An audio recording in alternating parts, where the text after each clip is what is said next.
18 വർഷത്തെ ഇടവേളയ്ക്ക് ശേഷം മലയാളത്തിന്റെ പ്രിയതാരങ്ങളായ മോഹൻലാലും മമ്മൂട്ടിയും പ്രധാന കഥാപാത്രങ്ങളായി ഒന്നിക്കുന്ന ചിത്രം.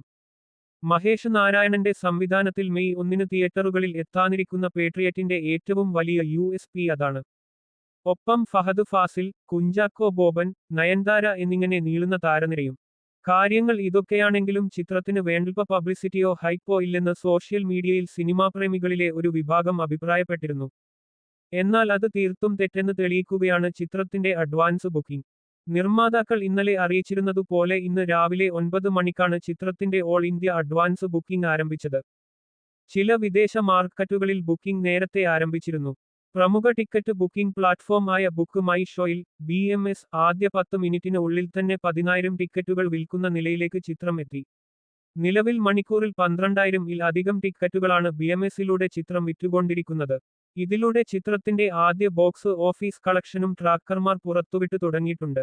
ഇത് പ്രകാരം കേരള ബോക്സ് ഓഫീസിൽ 50 ലക്ഷം എന്ന സംഖ്യ വെറും 42 മിനിറ്റ് കൊണ്ട് ചിത്രം ക്രോസ് ചെയ്തു.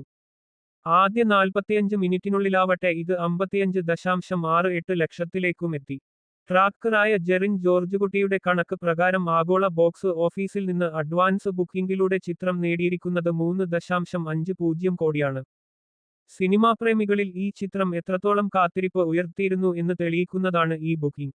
അതേസമയം റിലീസിന് തൊട്ടുമുൻപ് വരെയുള്ള ആകെ അഡ്വാൻസ് ബുക്കിംഗിലൂടെ ചിത്രം എത്ര നേടും എന്നത് ഇൻഡസ്ട്രിയുടെ കൗതുകമുള്ള കാത്തിരിപ്പ് ആണ്. ചിത്രം കേരളത്തിൽ ഓപ്പണിംഗ് റെക്കോർഡ് ഇടുമോ എന്ന ചോദ്യവും ആ കാത്തിരിപ്പിലുണ്ട്. അതിന് ലിയോയെയും എമ്പുരാനെയുമാണ് പേട്രിയറ്റ് മറികടക്കേണ്ടത്.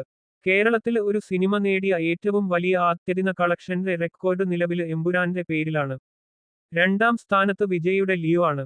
14.07 കോടിയാണ് വന് പ്രീ റിലീസ് ഹൈപ്പുമായി എത്തിയ എമ്പുരാന് കേരളത്തില് നിന്ന് റിലീസ് ദിനത്തില് നേടിയത്. 12 കോടി ആയിരുന്നു ലിയോയുടെ കേരള ഓപ്പണിംഗ്.